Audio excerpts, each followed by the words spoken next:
So hello everyone, welcome back to the channel. तो आज हमारा जो टॉपिक है वो है हमारी क्लास की 12th की जो मैथ्स की सेकंड बुक है वो हम आज से शुरू करने वाले हैं। और इसकी जो हर एक एक्सरसाइज का जो सॉल्यूशन है वो मैं आपको देने वाला हूँ। तो आप इस चैनल से जुड़े रह सकते हैं और जो है जो आपकी मैथ्स की सेकंड बुक है उसका पूरा का पूरा सॉल्यूशन आप यहाँ से ले सकते हैं। तो आज मैं यहाँ पे जो आपको बताने वाला हूँ वो हम शुरू करने वाले हैं। जो आपके सेकंड बुक का सबसे पहला चैप्टर है, 7th चैप्टर, वो है आपका समाकलन, ठीक है, इंटीग्रेशन। और ये जो आपकी वीडियो होने वाली है ये आपकी नया जो आपका पाठ्यक्रम है, जो आपका नया सिलेबस जो आपका कटआउट होकर नया सिलेबस आया है उसके अकॉर्डिंग होने वाली है, उसी के हिसाब से होने वाली है, ठीक है। तो फटाफट से टाइम वेस्ट किए बिना शुरू करते हैं। तो सबसे पहले मैं आपको एक बात बता दूं कि समाकलन सीखने से पहले, ठीक है, अगर आप सीधे जो है बुक उठा के समाकलन के अगर क्वेश्चन करना शुरू करते हैं तो ये एक गलत तरीका है। आपको सबसे पहले समाकलन का जो सबसे पहला सवाल है उसको करने से भी पहले जो आपके इंटीग्रेशन के सारे जो फॉर्मूलाज हैं, जो आपको एनसीईआरटी की बुक में सारे के सारे आपके मिल जाएंगे, आपके सबके पास बुक होगी एनसीईआरटी की, वो आपको याद करने पड़ेंगे। जब तक आपको फॉर्मूलाज याद नहीं है इन क्वेश्चंस को करने का कोई भी बेनिफिट, कोई भी फ़ायदा नहीं होने वाला है। तो मैं आपको रिकमेंड करूँगा कि आप सबसे पहले अपनी एनसीईआरटी की बुक के जितने भी जो आपके इंटीग्रेशन से रिलेटेड फॉर्मूलाज हैं उन सबको याद करें और उसके बाद इस वीडियो को देखें। तभी आपको यह वीडियो समझ में आने वाली है ना। क्योंकि अगर आपको यही पता नहीं होगा कि जो आपका साइन एक्स है उसकी इंटीग्रेशन क्या होती है तो फिर आपको इन क्वेश्चंस को करने का कोई फ़ायदा नहीं है। तो मैं आपको हाईली रिकमेंड करूँगा कि आप सबसे पहले अपने एनसीईआरटी के जो भी आपके समाकलन के जो सूत्र हैं उनको याद करें, उसके बाद इस वीडियो को देखें। तो फटाफट से सॉल्यूशन को शुरू करते हैं। यहाँ पे जो अपना सबसे पहला क्वेश्चन है इसका सॉल्यूशन देख लेते हैं, ठीक है। तो यहाँ पे देखते हैं, और ये जो आपकी वीडियो है हिंदी मीडियम के लिए होने वाली है। तो यहाँ पे आपको इस टाइप से क्वेश्चन दिया हुआ है, साइन 2x का जो आपकी बुक है उसमें साइन 2x का समाकलन कीजिए। मैंने यहाँ पे आई यहाँ पे लगा दिया और यहाँ पे इसके साथ dx जोड़ दिया, ठीक है। आपका आई मतलब वही है कि इसकी इंटीग्रेशन करनी है, और ये जो चिन्ह है ये आपका इंटीग्रेशन का चिन्ह है, ठीक है। बहुत बेसिक सी चीज़ है, इसमें कोई नई ऐसी बात नहीं है। तो फटाफट से सीखते हैं कि इस टाइप के जो आपके ये जो ट्रिग्नोमेट्रिक फंक्शन होते हैं इनका समाकलन कैसे किया जाता है, और समझते हैं कि ऐसी टाइप के आपको सवाल कैसे करने हैं। तो देखते हैं फटाफट से। तो आई इज इक्वल्स टू, देखो जो आपका साइन एक्स होता है उसका जो समाकलन होता है वो होता है माइनस कॉस एक्स, ठीक है। तो ये आपको वही फिर फॉर्मूला से याद करना पड़ेगा। तो यहाँ पे जो आपका साइन एक्स है, ठीक है, वैसे यहाँ पे साइन 2x है, पर जो आपका साइन एक्स का जो समाकलन होता है वो होता है माइनस कॉस एक्स। तो साइन 2x का जो समाकलन होगा वो कितना हो जाएगा, माइनस का कॉस 2x, ठीक है। तो जो आपका साइन 2x का जो समाकलन है वो कितना हो जाएगा, माइनस का कॉस 2x, ठीक। अब यहाँ पे जो आपका डिफरेंशिएशन हुआ करता था, जो अवकलन हुआ करता था, उसमें क्या होता था, जो आपका आखिरी में जो कोण रहता था इसका भी अवकलन होता था। तो इसी टाइप से आपका समाकलन में भी होगा। यहाँ पे जो आपका आखिरी में ये कोण है 2x, इसका भी क्या होगा, अवकलन होता है। और जो आपका इसका कोफिशिएंट रहता है, जो आपका यहाँ पे जो ये गुणांक है x के साथ, ये इसके बट्टे में चले जाता है, ठीक है। इसी टाइप से आपका जो आपका समाकलन है वो होता है, ये आपको याद रखना पड़ेगा। इसी टाइप से जो है ये आपका इसके बट्टे में चले जाता है, हर बार ऐसे ही होता है। और यहाँ पर अपना एक जो है इंटीग्रेशन कांस्टेंट जुड़ जाता है, जिसे बोलते हैं हिंदी में समाकलन स्थिरांक, वो होता है आपका c। तो ये आपको मिल चुका है आपके पहले क्वेश्चन का सॉल्यूशन। अब यहाँ पे हमारे पास सेकंड पार्ट है इसी का, इसका सॉल्यूशन भी देखते हैं फटाफट से। सेम जो आपका ऊपर वाला क्वेश्चन है लगभग उसी की तरह ही है, बस यहाँ पे जो आपका जो फंक्शन थोड़ा सा चेंज होके साइन एक्स की जगह क्या हो चुका है, कॉस एक्स। तो इसका सॉल्यूशन यहाँ पे देखते हैं फटाफट से। आपका क्या है, कॉस 3x, ठीक है। तो जो आपकी कॉस एक्स की इंटीग्रेशन होती है, जो आपका कॉस एक्स का समाकलन होता है वो होता है साइन एक्स, ठीक है। मैं बार बार बोल रहा हूँ आपको फॉर्मूले याद करने पड़ेंगे, वरना इन क्वेश्चंस को बिना फॉर्मूले याद किए समझने का कोई भी फायदा नहीं है। तो जो आपकी कॉस एक्स की इंटीग्रेशन होती है वो होती है साइन एक्स।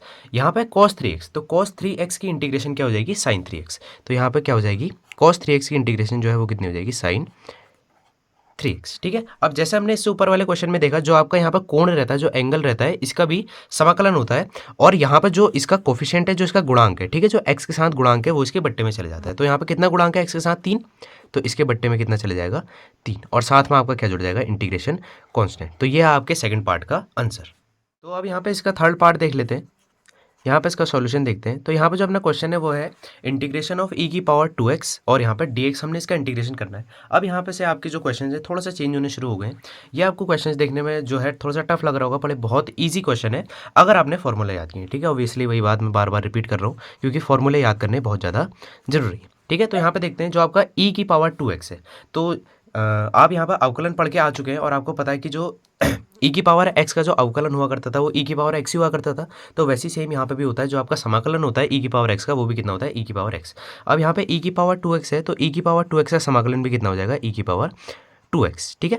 यहाँ तक आपको समझ में आ गया। अब यहाँ पे जो ये 2x है इसका भी समाकलन होगा, जैसे अवकलन में हुआ करता था। अगर आपने अवकलन भी अच्छे से पढ़ा है तो यहाँ पे भी आपको थोड़ी बहुत चीज़ें समझ में आ जाएगी, है ना। तो यहाँ पे जो आपका 2x है इसका क्या हुआ करता था, अवकलन, तो वैसे यहाँ पे 2x का क्या हो जाएगा, समाकलन। और जब 2x का समाकलन होगा तो x के साथ जो भी यहाँ पे क्या है, कोफिशिएंट है, गुणांक है, वो किस में आ जाएगा, आपके बट्टे में, ठीक है। और साथ में क्या जोड़ देंगे, अपना समाकलन स्थिरांक। तो ये हो गया आपका क्वेश्चन नंबर 3 का सॉल्यूशन। देखते हैं सॉल्यूशन ऑफ क्वेश्चन नंबर 4। तो यहाँ पे जो अपना अगला क्वेश्चन है वो है integration of a x plus b का होल स्क्वायर। ठीक है, तो यहाँ पर आपका एक फंक्शन है, इसकी हमने यहाँ पे इंटीग्रेशन करनी है। तो देखते हैं इस क्वेश्चन को कैसे करना है। यहाँ पे जो आपका ये पूरा का पूरा फंक्शन है इसे हम एक्स मान सकते हैं। ठीक है, जो आपका पूरा का पूरा फंक्शन है ए एक्स प्लस बी, इसे हम क्या मान सकते हैं, एक्स मान सकते हैं, एज्यूम कर सकते हैं। और मैं यहाँ पे ऐसे क्यों कर रहा हूँ, क्योंकि ये ए एक्स प्लस बी को अगर मैं एक्स मान लूँगा तो क्या हो जाएगा, एक्स स्क्वायर। ठीक है, और आपको पता है कि अगर किसी भी जो भी आपका फंक्शन है उसके ऊपर अगर उसकी पावर है तो उसका इंटीग्रेशन का फॉर्मूला क्या होता है। अगर आपको नहीं पता तो मैं यहाँ पे आपके लिए लिख देता हूँ, आप इसे याद कर लें। मैं आपसे बार बार बोल रहा हूँ, फॉर्मूला याद करना जरूरी है। ठीक है, तो यहाँ पे देखते हैं, अगर आपका x है और उसकी कुछ ना कुछ पावर है। ठीक है, यहाँ पर मान लेते हैं जो आपका x है उसकी पावर n है, तो यहाँ पर जो उसकी इंटीग्रेशन होती है वो क्या होती है, देखो x की पावर जो है वो होती है n+1। ठीक है, मतलब x की पावर जो भी होगी उसमें एक ऐड हो जाएगा, और जो उसका हर होता है, ठीक है, जो उसका डेनोमिनेटर होता है उसमें भी क्या होता है, n+1, मतलब जो भी पावर थी उसमें एक ऐड हो जाता है। ठीक है, एज्यूम करते हैं यहाँ पे एक्स स्क्वायर था, तो यहाँ पे क्या आ जाएगा, एक्स क्यूब आ जाएगा, और यहाँ पे कितना आ जाएगा, 3। ठीक है, तो एक्स स्क्वायर की जो इंटीग्रेशन हो जाएगी वो कितनी हो जाएगी, एक्स क्यूब अपॉन 3। ठीक है, तो इस टाइप से हम इसको कर सकते हैं। तो अब यहाँ पे जरा समझते हैं कि ये वाला क्वेश्चन को कैसे करेंगे। देखो यहाँ पे देखते हैं, आई इज इक्वल्स टू, देखो क्या हो जाएगा। ठीक है, ये मैंने फॉर्मूला लिखा है आपको समझाने के लिए। तो यहाँ पे क्या है, ए एक्स प्लस बी का होल स्क्वायर। तो जब इसका इंटीग्रेशन होगा तो देखो क्या होगा, जो आपका ए एक्स प्लस बी है वो मैंने एक फंक्शन माना था, तो ए एक्स प्लस बी की जो पावर थी वो कितनी थी, 2, और उसमें एक ऐड हो जाएगा। ठीक है, क्योंकि आपका फॉर्मूला होता है n+1, तो यहाँ पे n कितना है, 2, और 1 तो उसमें जुड़ता ही है। ठीक, डिवाइडेड बाय बट्टे कितना हो जाएगा, 2+1। ठीक है, साथ में एक इंटीग्रेशन कॉन्स्टेंट भी यहाँ पे जोड़ देते हैं। ठीक है, चलो आगे देखते हैं, थोड़ा सा और इसको सॉल्व करेंगे और आपका आंसर आ जाएगा। देखो ए एक्स प्लस बी, 2+1 कितना हो जाएगा, 3, तो ए एक्स प्लस बी का क्या हो जाएगा, होल क्यूब, डिवाइडेड बाय यहाँ पर 2+1 कितना हो जाएगा, 3, और प्लस कितना आ जाएगा, सी। ठीक है, इंटीग्रेशन कांस्टेंट समाकलन स्थिरांक। तो ये हो गया आपका फोर्थ क्वेश्चन का आंसर। यहाँ पे फिफ्थ पार्ट का सॉल्यूशन भी देख लेते हैं। ठीक है, यहाँ पे देखते हैं जो अपना फिफ्थ पार्ट है उसका सॉल्यूशन। तो यहाँ पे हमको दे रखा है integration of sine 2x minus 4e की पावर 3x। इसका हमने क्या करना है, इंटीग्रेशन करना है। बहुत इजी क्वेश्चन है। अगर आपको यहाँ तक जो है क्वेश्चन समझ में आ चुके हैं तो ये भी वाला जो क्वेश्चन है ये भी आपको समझ में आ जाएगा बड़ी आसानी से, आपको कोई प्रॉब्लम नहीं होगी। तो यहाँ पर समझते हैं, यहाँ पे देखो हमने क्या करना है, dx हमारा बाहर है, तो dx की मल्टीप्लाई एक बार जो है अपने साइन 2x से कर देते हैं, और इसी dx की मल्टीप्लाई एक बार जो है 4e की पावर 3x से कर देते हैं। तो क्या आ जाएगा, देखो ठीक है, अभी इंटीग्रेशन नहीं कर रहे हैं, अभी सिर्फ थोड़ा सा यहाँ पे सेटअप कर रहे हैं जिससे कि इंटीग्रेशन जो है हमारी आसान हो जाए। तो कितना हो जाएगा, साइन 2x dx माइनस, ठीक है, और इनको जो है इंटीग्रेशन भी दोनों को अलग अलग दे दे रहे हैं, है ना। तो यहाँ पर और जो हमारा 4 है देखो ये बाहर आ जाएगा, क्योंकि जो अपने कॉन्स्टेंट होता है उनका इंटीग्रेशन कभी नहीं होता है। तो ये हो गया 4 जो है अपना बाहर आ जाएगा, और ये हो गया अपना इंटीग्रेशन ये अपना आ गया। यहाँ पे जो है इंटीग्रेशन का चिन्ह मैंने दोनों को अलग अलग दे दिया। ठीक है, और अंदर क्या रह जाएगा अपना e की पावर 3x, और dx की मल्टीप्लाई तो मैंने दोनों से अलग अलग कर ही थी। ठीक है, इससे क्या होगा, हमको जो अपना क्वेश्चन है इसको सॉल्व करने में थोड़ा सा आसानी हो जाएगी। अब देखो आगे क्या करना है, आगे देखते हैं। ठीक है, ये वाले जो क्वेश्चन है ये तो अभी आप इसके जो पहले वाले पार्ट थे उनमें हमने कर ही लिया है। तो यहाँ पे देखो क्या है, साइन 2x, तो जो अपना साइन x है उसकी इंटीग्रेशन क्या होती है, उसकी जो इंटीग्रेशन होती है वो होती है माइनस cos x। तो यहाँ पे साइन 2x है, तो साइन 2x की जो इंटीग्रेशन होगी वो कितनी हो जाएगी, cos 2x। ठीक हो गया, बट्टे फिर मैंने है ना, मैंने आपको बताया था कि फिर जो आपका कोण है इसकी भी इंटीग्रेशन होती है, और जो इसका जो इसका गुणांक है, जो x के साथ गुणांक है वो किस में आता है, बट्टे में। तो कितना आ जाएगा, cos 2x/2। ठीक है, तो ये आपका आ गया माइनस। अब यहाँ पे देखो जरा क्या होगा, जो आपका 4 है वो ऐसे कैसे रहेगा। अब मैंने आपको पहले भी जो इससे पहला वाला क्वेश्चन था मैंने उसमें बता दिया कि जो e की पावर x की जो इंटीग्रेशन होती है, जो समाकलन होता है वो e की पावर x ही होती है। तो यहाँ पे e की पावर 3x है, तो इसका समाकलन भी कितना होगा, e की पावर 3x। फिर उसके बाद जो आपका 3x है इसका समाकलन होगा, और 3x का समाकलन जो भी इसके गुणांक में है वो यहाँ पे कितना आ जाएगा, बट्टे में 3। ठीक है, और साथ में हम यहाँ पे कितना लिख देंगे, इंटीग्रेशन कॉन्स्टेंट। ठीक है, तो आप इसे 4/3 करके भी लिख सकते हैं, और नहीं भी लिखेंगे तो ये आपका बिल्कुल आंसर सही। तो ये हो गया इसका सॉल्यूशन।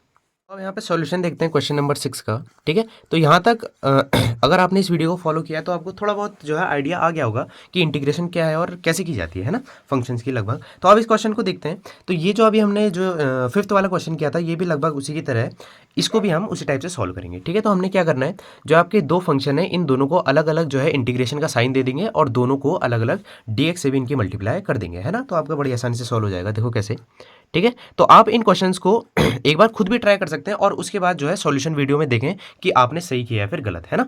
तो इस टाइप से भी आपकी जो है मैथ ही स्ट्रॉन्ग हो सकती है। तो यहाँ पे देखते हैं जो है यहाँ पे जो dx की मल्टीप्लाई पहले इसके साथ जो अपना ये पहला फंक्शन है, उसके बाद जो दूसरे फंक्शन के साथ इसकी मल्टीप्लाई कर देंगे। तो देखो कितना आ जाएगा 4e⁻³ dx, है ना। ये आपका पहला फंक्शन है, प्लस इंटीग्रेशन का साइन भी अलग अलग दे देंगे। 1 की मल्टीप्लाई dx के साथ होगी तो कितना आ जाएगा, dx ही आ जाएगा। ठीक है, देखते हैं आगे आगे समझते हैं कि क्या होगा इसमें। देखो यहाँ पर 4 है, ठीक है। मैंने बोला था जो आपके कांस्टेंट रहते हैं, जो आपके नियतांक रहते हैं, उनका समाकलन नहीं होता। ये बाहर आ जाएगा, अंदर क्या रह जाएगा e⁻³ dx plus integration of dx। ठीक है, तो अब इसका समाकलन कर देते हैं दोनों का।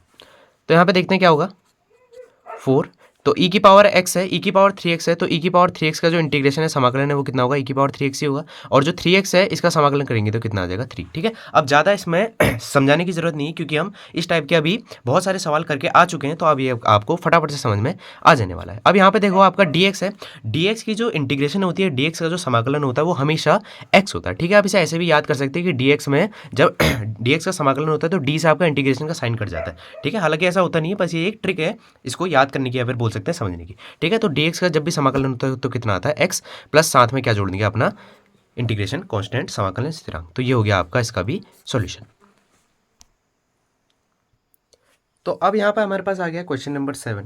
तो इसका भी सॉल्यूशन फटाफट से देखते हैं। तो देखो यहाँ पे हमारे पास है integration of x² bracket 1 - 1/x² dx। ठीक है, तो हमने जो आपका ये फंक्शन है इसकी हमने यहाँ पे इंटीग्रेशन करनी है। तो देखते हैं इसको ये इसकी इंटीग्रेशन कैसे होगी। ठीक है, तो सबसे पहले जो आपका स्टेप होना चाहिए वो होना चाहिए यहाँ पर आपने x² की मल्टीप्लाई जो अंदर ब्रैकेट है उसमें कर देनी है। ठीक है, तो यहाँ पे देखो कैसे होगा, x² की मल्टीप्लाई 1 के साथ होगी तो कितना आ जाएगा x², और यहाँ पे भी x² की मल्टीप्लाई 1 के साथ होगी तो कितना आ जाएगा x²। तो सबसे पहले यही चीज़ हमने करनी है। तो देखो क्या होगा इंटीग्रेशन, है ना, फिलहाल सब कुछ सेम रहेगा।